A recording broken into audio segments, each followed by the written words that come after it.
How to stay healthy on long trips? This is a good question, isn't it? In this video, I'm gonna give you 5 tips that will help you minimize the risk of having health problems on a long trip. So if you have nothing to do, grab your favorite drink and stay with me.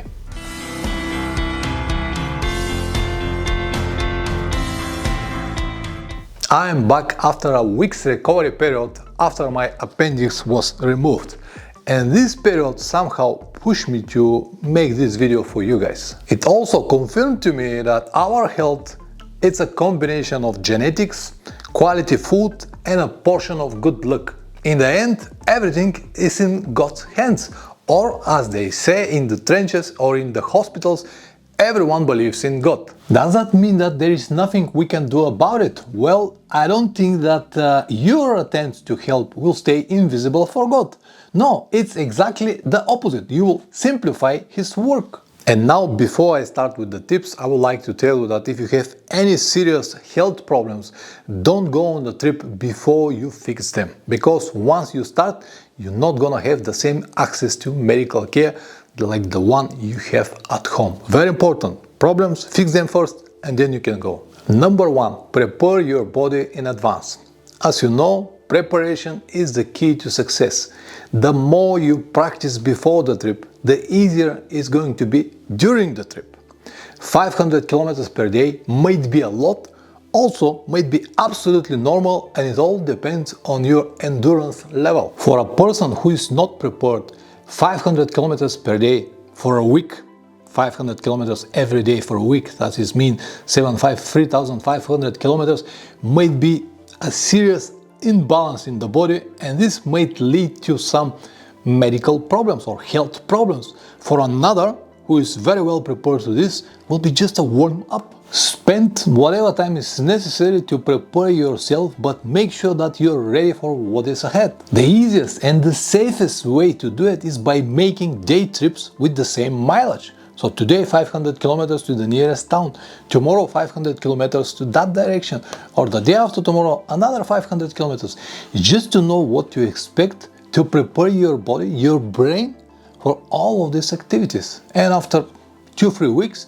you will know already, you'll be prepared, your brain and, as I said, your body as well. It will be also very useful for your efficiency. You'll know how fast you have to ride, what the average speed is supposed to be, how often to stop, and all of these things that will be very important on the later stage when you finally start traveling. Number 2.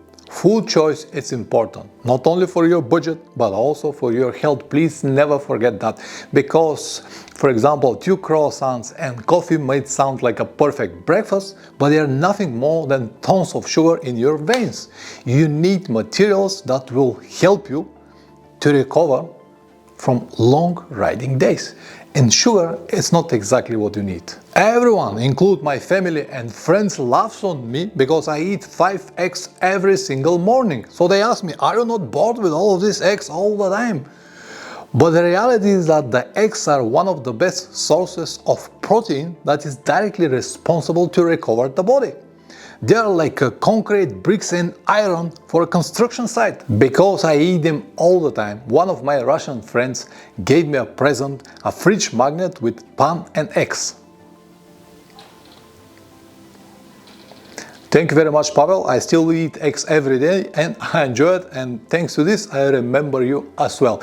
Anyway, if you're not on some kind of strict diet that not allows you to eat eggs, please make sure that they will be included in your travel menu, because they will help you recover the body and also will be satiated with the eggs. It's not like croissants. When you eat croissants or some kind of sandwich, after 2-3 hours you'll be hungry again, but with eggs you'll be satiated for at least 4-5 hours. So you'll have 2 birds with 1 stone. You'll be satiated and they will do the necessary recovery process in your body. Of course, you don't have to rely only on the eggs. Even if you eat 5 or 10, they're not going to be enough. But during the evening, a proper meal will be a must-have. Just make sure that it has all the necessary vitamins and minerals inside, and never forget that the highest source of vitamins and minerals are the animal products.